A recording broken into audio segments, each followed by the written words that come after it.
Hey friends and fans, hope you're having a great week out there in sales land. Your friendly neighborhood sales coach Ryan Dohrn here, answering your listener questions sent in to ryan@ryandohrn.com. Love answering these questions. All right, Jackie from Oregon has got a simple but a good question. Ryan, I'm not getting replies to my emails, period. Please help.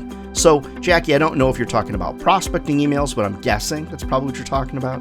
Or if you're talking about post follow-up, or you're getting ghosted, or what the circumstance is. But Jackie, I can tell you this, that if you do not provide value, people will not reply back. They're not going to reply back to things that are generic.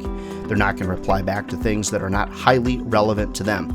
So remember, I teach a 3-step process when writing emails. First, 3 words in the subject line, 3 sentences max in the email. So I call it the rule of 3 and 3. 3 sentences, or 3 words rather, in the subject line, 3 sentences in the email. Now, how do the sentences in the email play out? Pretty darn easy.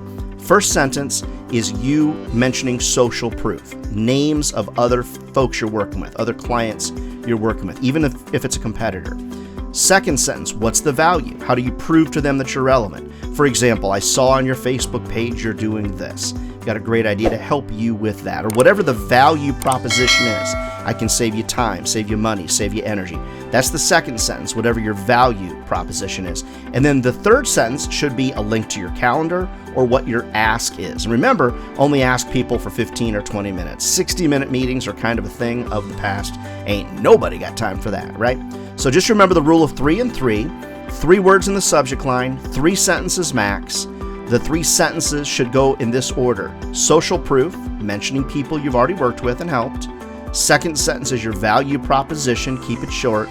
Third sentence is a link to your calendar, like using Calendly or something like that, or giving them some type of specific time that you want to reply. The value piece, Jackie, is probably what you might be missing, or you're writing some really long emails. So just think about that, give it a try, email me back and let me know what your results were. So Jackie from Oregon, thanks so much for that question. Hey, if you're watching us on YouTube, be sure to subscribe down below, click the bell button so you'll be alerted whenever we upload new things. Hey, and I'd love to come and speak to your national sales meeting at your national sales conference, so reach out to me over at ryandohrn.com. Never forget, friends, if sales was easy, everybody be doing it, and they're not.